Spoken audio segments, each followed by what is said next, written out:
બધા વિદ્યાર્થી મિત્રોને ગુડ મોર્નિંગ. તમે જાણો છો કે હવે તમારો રાઉન્ડ જે ચોથો છે એ શરૂ છે. રાઉન્ડ ચોથો શરૂ છે એના માર્ક કેટલા છે? એટલે માર્ક 40 છે. અને આ રાઉન્ડ પત્યા પછી તમારી કઈ એક્ઝામ શરૂ થવાની છે? તો કે તમારી છે એ પ્રિલિમની 80 માર્કની એક્ઝામ શરૂ થવાની છે. ઓકે, હવે પહેલા તો આપણે 80 માર્કની શરૂ થવાની છે. ઈ પહેલાનો જે રાઉન્ડ ચોથો છે ઈ 40 માર્કનો છે. એમાં આપણે કઈ રીતની પેપર સ્ટાઇલ છે હું તમને થોડી એની વાત કરી દઉં. તો એમાં છે એ આપણે સૌપ્રથમ 6 માર્કના ક્વેશ્ચન આન્સર છે. અને આપણા રીડ કેટલા છે? તો પાઠ કેટલા છે? ત્રીજો, ચોથો અને છઠ્ઠો. ત્રીજો કયો છે? An interview with Arun Krishnamurthy. ચોથો વન્ડરફુલ ક્રિએશન.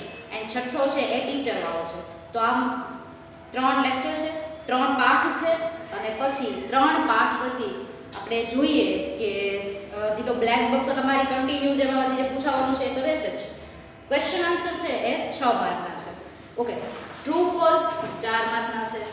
પછી કવિતા પરથી પ્રશ્નના જવાબ, જેમાં કવિતા તમારે પહેલી કઈ છે? તમારે માય સોંગ કોણે લખી છે? Rabindranath Tagore. And then a pencil. બહુ સરસ મજાની બે કવિતા છે. તો આ બે કવિતાના આપણે જવાબ લખવાના છે, સવાલના જવાબ જે પૂછાય એ. ઓકે, ધેન આવે છે ઇન્ટરવ્યુ. તમે બધા જાણો છો કે ઇન્ટરવ્યુમાં છે એ બે વ્યક્તિ વાત કરતા હશે. એની બધી જે ડિટેલ હશે એના આધારે તમને પ્રશ્નના જવાબ પૂછાશે. તો એ ઇન્ટરવ્યુ પરથી પ્રશ્નના જવાબ હશે. Frame the question.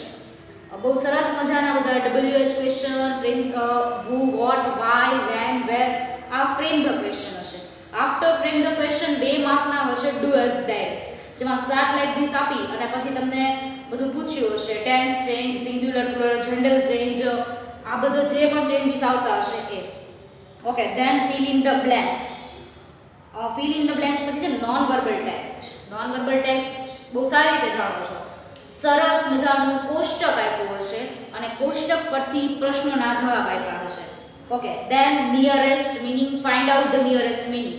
Okay, then direct and direct 3 માર્કના. તો આમ તમારે 40 માર્કની સરસ મજાની છે એ શું બની જાય છે? પેપર સ્ટાઇલ બની જાય છે. ઓકે, તો 40 માર્કની પેપર સ્ટાઇલ બન્યા બાદ હવે આપણે થોડીક આપણું જે આ રિવિઝન થોડું કરી લઈએ ત્રીજા, ચોથા અને છઠ્ઠા પાઠનું. ઓકે, બાકી બધામાં ઇન્ટરવ્યુ પરથી પ્રશ્નના જવાબ તમને ગમે ત્યાંથી આવવાના છે. તો એ પ્રેક્ટિસના આધારે શક્ય બનવાનું છે. Fill in the blanks with brackets આપ્યા હશે તો એની પણ પ્રેક્ટિસના આધારે. ડાયરેક્ટ ઇનડાયરેક્ટ તમે જાણો જ છો કે અલગ અલગ એની ટાઈપ્સ પડે છે. અસર્ટિવ, ઇન્ટ્રોગેટિવ, એક્સક્લેમેટરી, ઇમ્પેરેટિવ. તો આ બે વાક્યને જોડવા માટે ક્યાં ટુ વાપરવું, ક્યાં ધેટ વાપરવું, સેડ ટુ ની જગ્યાએ ક્યાં નેસેસરી ચેન્જીસ કરવા, આ બધી વાત આપણે જોવાની છે. અને હા, તમે પેપર સ્ટાઇલ બાબતે ચિંતા ન કરતા. પેપર સ્ટાઇલ જે હું બોલી એ બધું હું તમને તમારા ગ્રુપમાં મોકલવાની જ છું. એટલે કોઈ એવી અસમંજસમાં રહે નહીં. 40 માર્કની પેપર સ્ટાઇલ સરસ મજાના એક ફોટા સાથે તમારી પાસે આવી જશે. તો એની કોઈ ચિંતા કરવી નહીં. ઓકે, હવે આપણા પોયમ 1 અને 2 ની વાત કરીએ. તો પોયમ 1 માં છે એ રવિન્દ્રનાથ ટાગોરે માય ચાઇલ્ડથી શરૂ કરી અને બહુ સરસ મજાનો એક આમ જ્યારે એકલા હોઈએ ત્યારે આ કવિતા વાંચો ને ત્યારે કોઈ છે એવો અહેસાસ થાય કે માય ચાઇલ્ડ, કે મારા બાળક. જ્યારે તું બધાની વચમાં હશે ત્યારે ફેન્સ બનીને તારું રક્ષણ કરશે. તારું જે સપનું છે એને પાંખ આપી અને વધારે વેગ આપશે. બધી રીતે આ બાળકને છે એ કહે છે કે તું રસ્તા ઉપર ચાલીશ ત્યારે તારા રસ્તામાં અંધારું હશે તો હું છે એ તારો સાથ આપીશ. મારું આ જે ગીત છે એ તારો સાથ આપશે. બધી વસ્તુ રવિન્દ્રનાથ ટાગોર એકદમ સપોર્ટિવ રીતે આ સોંગને છે ને પ્રેઝન્ટ કર્યું છે. એ વાત થયા પછી સરસ મજાની પેન્સિલ નામની જે પોયમ છે તો એ પોયમને પણ રવિન્દ્રનાથ ટાગોરે છે એ રિપ્રેઝન્ટ કરી છે. અને પોયમમાં શું કીધું છે કે મારી વહાલી દીકરી, એટલે તરત તે જે લેખકનો દીકરી પ્રત્યેનો પ્રેમ છે ને એ તરત દેખાય આવે. માય ડાર્લિંગ ડોટર, એટલે એમ કહે છે મારી વહાલી દીકરી, માય ડાર્લિંગ ડોટર. શું કરે છે? એક સ્ટ્રેન્જ પિક્ચર બનાવે છે. જેવું આપણે વિચાર્યું ન હોય ને એવું પિક્ચર બનાવે છે. જેમાં એ મોર છે, પીકોકને ગ્લાસીસ પહેરાવે છે. પછી બટરફ્લાય હોય જે હવામાં ઉડતી હોય એને સ્વિમિંગ કરાવે છે વોટરફોલમાં. પછી એક પાલતુ પ્રાણી, એક હિંસક પ્રાણી, તો કોણ છે? ગાય અને જે લાયન, સિંહ છે, એમની કન્વર્ઝેશન બતાવી છે. પછી આ બધું એવું સરસ મજાનું સ્ટ્રેન્જ પિક્ચર એને બુકમાં બનાવે છે. ત્યાં એને નો ગમતું કાર્ય થાય છે. શું? તો કે હોમવર્ક આપવાનું. એટલે તરત બિચારા સ્કૂલના જે કોણ છે શિક્ષક એને હોમવર્ક આપે છે તો એ દાજમાં પેન્સિલની અણી શું કરે છે તોડી નાખે છે અને પેન્સિલની અણી તોડે છે એટલે એની કમ્પેરિઝન એમ કરે છે કે જાણે કેન્ડલ ઓલવાઈ ગઈ હોય ને મીણબત્તી એની જેવું. તો હવે જ્યારે મીણબત્તી ઓલવાય એટલે ધુમાડો રહે ને સ્મોક, તેવી રીતના આવી એમ કહે છે કે આ વ્હાઇટ પેપર ઉપર ખાલી સ્મોક રહ્યો એમ. સરસ મજાનું સ્ટ્રેન્જ પિક્ચર દોરતી હતી ત્યાં હોમવર્ક આપ્યો એટલે ગુસ્સો આવ્યો એંગરમાં. પછી એક્ટસી એટલે એને ખુશીમાં દોડતી હતી એ બધું હેપીનેસમાં, ત્યાં હોમવર્ક આવ્યું એટલે ગુસ્સામાં tip of the pencil, break the tip of pencil, પેન્સિલની અણી એને શું કર્યું તોડી નાખી. પણ આપણે એવું કંઈ કરવાનું નથી, આપણે તો હોમવર્ક જ્યારે આવે ત્યારે હોમવર્ક કરવાનું જ હોય.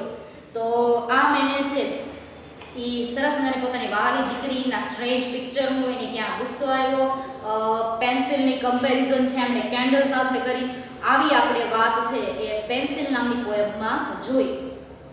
અને હવે આપણે આવીએ છીએ આપણા થર્ડ લેસન તરફ. અને આ લેસન ખાલી અહીંયા નહીં 80 માર્કના પ્રિલિમમાં પણ કામ લાગવાનો છે અને ક્યાં કામ લાગવાના છે બોર્ડમાં પણ. અવારનવાર આનું રિવિઝન થયું છે, છતાં જ્યારે આપણો પેપર કાલ હોય ત્યારે આપણે થોડું રિવિઝન કરવું એ જરૂરી બને છે, કારણ કે રિવિઝનથી તે જે આપણે જે ધ્યેય સાથે પહોંચવું છે એ શક્ય બનશે. એટલે બધા જેને આવડે કે ન આવડે બધાએ વ્યવસ્થિત રીતે લેક્ચર જોવાનો છે. અરુણ કૃષ્ણમૂર્તિ જે બહુ નાની વયે નાની ઉંમરે EFI એન્વાયરમેન્ટલિસ્ટ ફાઉન્ડેશન ઓફ ઇન્ડિયાના શું કરે છે સ્થાપના કરે છે, ફાઉન્ડેશન કરે છે. પછી અર્લી એજમાં એને એવું શું જોયું કે પર્યાવરણને સાફ રાખવું ગમે ત્યાં, આપણા ઘરની બાજુમાં તો નહીં પણ ગમે ત્યાં આ પર્યાવરણને સુરક્ષિત રાખવું, પર્યાવરણને સાફ રાખવું, કોઈ પણ એમને દૂષિત ન કરે, આવી બધી વાત અહીંયા જોવાની છે. તો એ કહે છે કે હવે ઇન્ટરવ્યૂ વાળા હોય ને તો એ પ્રશ્ન પૂછે છે એ કે અરુણ તમને છે એ આ બધું સાફ કરવાની, એન્વાયરમેન્ટલિસ્ટ પર્યાવરણ પ્રત્યે કાર્ય કરવાની પ્રેરણા ક્યાંથી મળી? તો કે નેક્સ્ટ ટુ માય હાઉસ, મારા ઘરની બાજુમાં શું હતું એક સરસ મજાનું તળાવ હતું. એ તળાવમાં કેટલા જીવોનું તો ઘર હતું. એ એમાં ચેન્જ થયું, ડર્ટી પ્લેસ થઈ ગયું, ગંદુ થઈ ગયું, કારણ કે બધા એમાં કચરો નાખે, પછી એમાં ધીમે ધીમે કાદવ ને મચ્છર ને ઉપદ્રવ વધી ગયો. તો સરસ મજાનું જે કુદરતી સ્થળ હતું ને એ ડર્ટી થઈ ગયું. એટલે મને એમ થયું કે નહીં, હવે મારે પર્યાવરણ પ્રત્યે કંઈક કરવું છે. મેં અને મારા મિત્રોએ એ આખા તળાવને સાફ કર્યું. પછી એમ કહે છે કે અરુણ તું જ્યારે આ કામ કરે છો ત્યારે તને તારા માતા પિતા કે શિક્ષકો તરફથી સહકાર મળે છે? એ કે પૂરેપૂરો સહકાર મળે છે. હું જે કાંઈ કાર્ય કરું છું ને મારા માતા પિતાને કહીને જાઉં છું. મારા શિક્ષકો મને બહુ સપોર્ટ કરે છે અને મારા શિક્ષકો અહંકારી પણ ન બની જાઉં એ માટે પણ ઘણું બધું માર્ગદર્શન આપે છે. ઓકે, ધેન એમ કહે છે કે તે છે તારા કોલેજ અને સ્કૂલમાં એવું કંઈ હતું કે તને પર્યાવરણ પ્રત્યેનો પ્રેમ જાગ્યો? તો કે હા, મારા કોલેજ અને મારી સ્કૂલમાં ઘણા બધા અસંખ્ય જીવોનું ઘર હતું. આજુબાજુ બધે લીલોતરી જ હતી. આપણે નાસ્તો કરવા બેઠે તો ત્યાં પણ ઘણી બધા નાના નાના દર હોય, વૃક્ષ ઉપર ચકલીનો માળો હોય, ઘણું બધું. આ પર્યાવરણ, આ કુદરતમાં ખાલી આપણે નથી રહેતા, આપણી સિવાયના ઘણા બધા રહે છે, પણ અવારનવાર આપણે ભૂલી જઈએ છીએ કે ખાલી આપણે જ રહીએ છીએ.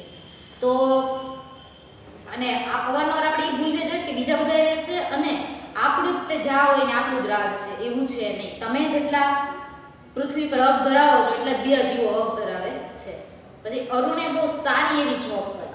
અરુણની જોબ હતી ક્યાં? ગૂગલમાં. તો ગૂગલમાં તો સારા પૈસા કમાતો હતો. એને છોડી દીધી કારણ કે એને જે પોતાનો પૂરો સમય એમાં આપો હતો એન્વાયરમેન્ટ પ્રત્યે. અને એવી કંઈ કન્ડિશન તો હતી નહીં કે ગૂગલ કરતાં પણ પર્યાવરણમાં સારા પૈસા મળશે, એવું હતું નહીં. છતાં એણે ગૂગલ પ્રત્યેના પોતાની જોબ હતી એણે ક્વિટ કરી. નોટ ઇમોશનલ બોન્ડ, પણ એના જે લાગણીભેરા સંબંધો એના બીજા કલીગ સાથે હતા એ તો એણે એમના યથાવત જ રાખ્યા છે. ઓકે, તમે હવે આપણે જોઈએ કે આ આપણે જોયું. દેન પછી એમ કહે છે કે તળાવમાંથી તમે સાફ કરવા જાઓ, તમે કોઈ પણ દરિયો, નદી એવું કંઈ સાફ કરો તો તમને કેટલો સમય લાગે છે? મોટા ભાગે તળાવ અને નદી વધારે સાફ કરે છે. એ કહે છે કે અમને મોટા ભાગે જો નાનું તળાવ, મોટું તળાવ હોય અને કચરો ઓછો હોય તો એ ઓછો સમય, નાનું તળાવ હોય કચરો ઝાઝો હોય તો લાંબો સમય. તો અમારે 5 દિવસથી માંડીને 3 મહિના જેવો સંબંધ લાગે છે. પછી માણસો એમ પૂછે છે, ઇન્ટરવ્યુઅરવાળા પૂછે છે કે તળાવમાં શું હોય? તો કે ડાયપરથી માંડી ચપ્પલ સુધીની બધી વસ્તુ હોય. એટલે આપણી એક પ્રાઇમ ડ્યુટી બને છે કે જ્યારે આપણે આવું જોઈએ છીએ, જ્યારે આપણે આવું સમજીએ છીએ, ત્યારે આપણે બીજા કોઈકને રોકવા અને આપણે તો આ કાર્ય ક્યારેય ન જ કરવું. ધેન પછી એમ કહે છે કે તળાવને એવું સાફ કરો તો તમારી પાસે ઇક્વિપમેન્ટ શું છે, સાધન શું છે? નોઝ માસ્ક, ગ્લવ્સ, પછી સ્પેડ, રેપ, પછી મોટા મોટા પોકલેન મશીન્સ, એ બધાને આધારે પોકલેન મશીન જ્યારે પહેલાં આપણે વાત કરી કે જેસીબી જેવા મશીન આવે, તો કે એના આધારે અમે છે એ તળાવને વ્યવસ્થિત રીતે સાફ કરીએ છીએ. ઓકે, આ વાત જોયા પછી હવે બીજું શું જોવાનું છે? તો કે એમ વાત કરે છે કે તો તમે શું કહો છો કે આપણી ડ્યુટી શું છે? તો કે આપણી ડ્યુટી એ છે કે આપણે આપણા ઘરમાંથી સ્ટ્રોથી માંડીને બધા ફાસ્ટ ફૂડના પેકેટ સુધી બધું ફેંકીએ છીએ, એ ફેંકવું જોઈએ નહીં. કારણ કે આ પાણી છે, અને પાણી પીશો એ આપણા શું છે? આપણા જીવનની જરૂરિયાત છે. એટલે પાણી હશે તો તમે જીવન સારી રીતે જીવી શકશો, અને એ આપણા જીવન જીવવાનો મૂળ સ્ત્રોત પણ છે. તો પાણીમાં પ્લીઝ ક્યારેય આવું ફેંકવું જોઈએ નહીં. ઓકે, આ વાત થઈ. પછી એમ કીધું કે અરુણ એમ કહે છે કે અરુણને ઇન્ટરવ્યુઅર કહે છે કે તમારા ઓળમાં જોડાવવું હોય તો શું કરવું પડે? તો કે મારા સંઘમાં કોઈ પણ જોડાઈ શકે છે. કોઈ પણ વ્યક્તિ હોય ને એ ખાલી અઠવાડિયાના 4 કલાક, એમાંથી જો વિદ્યાર્થી ભણતો હોય ને મારી સાથે જોડાવવું હોય ને તો શનિવારના 2 કલાક ને રવિવારના 2 કલાક, 4 કલાક જો એમને આપે ને તો પણ અમારા EFI માટે ઘણું છે. અને કોઈ પણ અમારા સંઘમાં જોડાઈ શકે છે અને પર્યાવરણ વિશે માહિતી મેળવી શકે છે. અને કારણ કે અમે ઘણી બધી જગ્યાએ જતા હોય એટલે ઘણા બધું નોલેજ અમારી પાસે હોય છે. તો ક્યારેય કોઈને જ્ઞાનની કેવી કંઈ જરૂર હોય તો અમને મળી શકે છે. અને એ કે અમને કહેતા આનંદ થશે કે અમારી પાસે એક છોકરો છે એ ખાલી 3જા ધોરણમાં ભણે છે, એ પણ અમારી સાથે આ સંઘમાં જોડાયો છે. ઓકે, આવી જઈએ આપણે 4th લેસન ઉપર, ધ વન્ડરફુલ ક્રિએશન. ભગવાનની એક જો સર્વશ્રેષ્ઠ અને જેનું કોઈ વર્ણન ન કરી શકાય છતાં ત્યાં કહ્યું છે એવી જો કોઈ રચના હોય ને તો એ માતાની મૂર્તિની રચના છે. અને મધર વિશે તમે જાણો છો કે એનું વર્ણન ન કરીએ કારણ કે અવર્ણનીય હોય. જેટલું કયો એટલું ઓછું છે.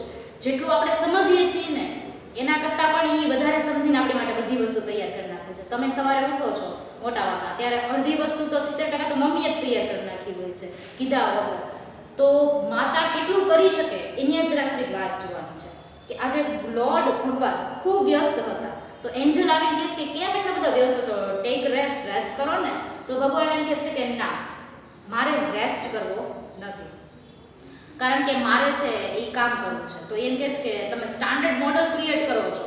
તો લોર્ડ એમ કહે છે કે હા. તો કે એવું શું છે સ્ટાન્ડર્ડ મોડલમાં? તો કે હું એક મધરનું મોડલ તૈયાર કરું છું જેમાં મારે એને 6 પેર ઓફ હેન્ડ આપવાના છે અને 3 પેર ઓફ આઈઝ આપવાની છે. તો એમ કહે છે કે 3 પેર ઓફ આઈઝની શું જરૂર છે કે બે આપણે નથી જોઈ શકાતું, 1 પેર એટલે જોડ. તો એ કે જોઈ શકાય છે પણ 3 પેર ઓફ આઈઝ મારે એટલા માટે આપવી છે કે હજી એના બાળકની વધારે સારી રીતે સમજી શકે. એક આંખ છે એના બાળકને એમ કહી શકે કે તું ચિંતા ન કર, હું તારી સાથે છું. પછી બંધ દરવાજે એ શું કાર્ય કરે છે એ જોઈ શકે. અને ત્રીજું કે એના જે રહસ્યો હોય એ પણ હું જાણી શકું. રહસ્યો એટલે એ રહસ્યો ખુલ્લા પાડવાની પણ એના બાળકને મદદ કરવા માટે. તો એમ કે 6 પેર ઓફ હેન્ડની હું જરૂર છે? તો કે તું જાણે છો કે માતા છે ને એ એક સાથે કેટલા બધા કામ કરે. એના બાળકને નવડાવે, એના બાળકને ખવડાવે, રસોઈ બનાવે, એની સાથે રમે, બધી ક્રિયા એક સાથે કરે. અને માતામાં એક અદ્ભુત શક્તિ હોય કે એ અડધા કિલો, હાફ કિલો ઓફ કેબેજમાં છે ને ફીડ ઓલ ધ 6 મેમ્બર, 6 જણને ખવડાવી શકે છે. તો આવી અદ્ભુત શક્તિ બીજા કોઈ પાસેથી હોય નહીં. અને તમે જોજો કે માતા મોટા ભાગે બીમાર ઓછી હોય છે, અને બીમાર હોય તો આપણને જતાવે નહીં કે બીમાર હોય. એટલે કે મારે આમાં એ શક્તિ ઉમેરવાની છે કે હીલ હરસેલ્ફ. જ્યારે છે એ સિક હોય, વેન શી ઇઝ સિક, જ્યારે બીમાર હોય, હીલ હરસેલ્ફ, ત્યારે પોતાની જાતે સાજી થઈ જાય. તો મારે આ અંદર મૂકવાનો છે. તો એમ કહે છે કે એટલે ભગવાન છે આટલી બધી મહેનત કરે છે. ઓકે, એ જોયા પછી એમ કહે છે કે માતા છે એને નરમે નથી રાખવાની. જ્યારે એના બાળક ઉપર તકલીફ આવે ત્યારે માતા છે એ એકદમ મજબૂત બની જશે અને એના બાળકનું રક્ષણ કરશે. હવે એન્જલને છે ને થોડીક આમ થયું કુતૂહલતા કે લાવ ને હું આ મધરની મોડેલ છે એને ગાલને અડું. તો એના ગાલને જ્યારે અડે છે ને ત્યારે એ જોવે છે કે ત્યાં છે એક આંસુ દેખાય છે. તો એમ કહે છે કે લોર્ડ આ શું છે? આ તો આંસુ છે ને. તો એમ કહે છે કે આંસુ છે ને. તો ભગવાન પોતે સરપ્રાઈઝ છે. લોર્ડ એમ કહે છે કે મેં તો એમાં આંસુ નથી મૂક્યા. તો શું થયું? તો કે એ મોડેલમાં લાગણી આવી. આ લાગણી શેની હોઈ શકે? ખુશીની હોઈ શકે, હર્ષની, દુઃખ થવાની, પેઇનની આ બધી લાગણી હોવાના કારણે આજે એના આંખમાંથી આંસુ નીકળે છે. એટલે હવે આ મોડલ છે એ પરફેક્ટ થઈ રહ્યું છે, જેમાં માતાની મૂર્તિમાંથી હવે આંસુ નીકળે છે. તો આ હતો, અને ત્યારે એન્જલ કહે છે કે વોટ અ વન્ડરફુલ ક્રિએશન, એટલે કે કેટલું અદ્ભુત સર્જન છે ભગવાન દ્વારા બનાવેલું અને માતાનું પણ. તો સરસ મજાનો જે લેસન 4 છે એ પણ સરસ છે. ઓકે, યુનિટ 6 ટીચર વાળો છે.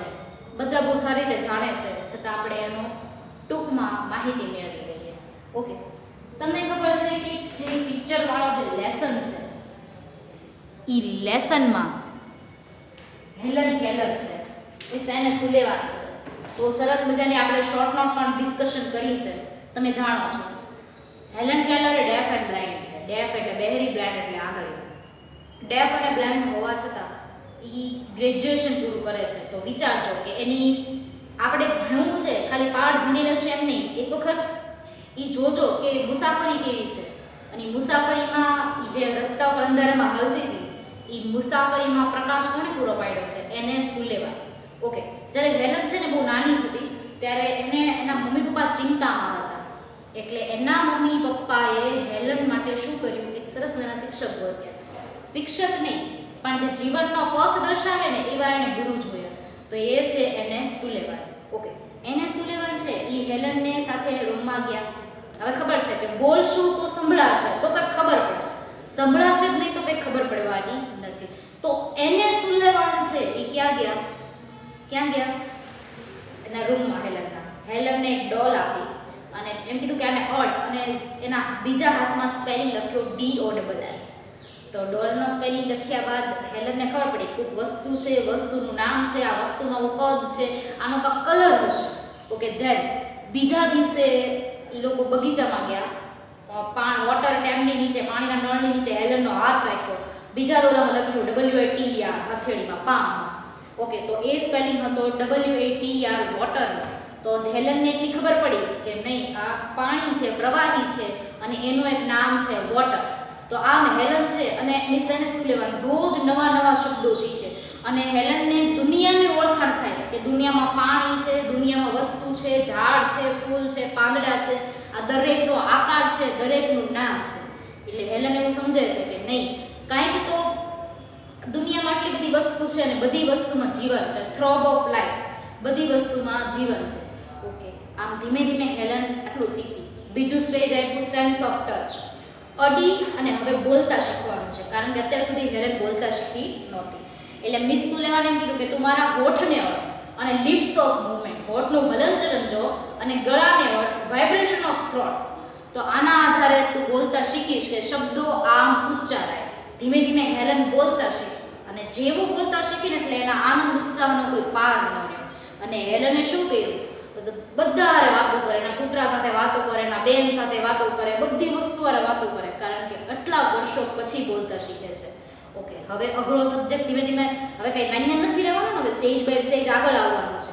ઓકે, ધીમે ધીમે એણે છે એ વિજ્ઞાન જેવા વિષય શીખવાનું શરૂ કર્યું. વિચારો કેટલું અઘરું થતું હશે શીખવું, છતાં એના મીન્સ બહુ પ્રયત્ન કરે છે. પછી એમને રેડક્લિફ કોલેજની પહેલાં જે સ્કૂલ છે એમાં મૂકવામાં આવે છે.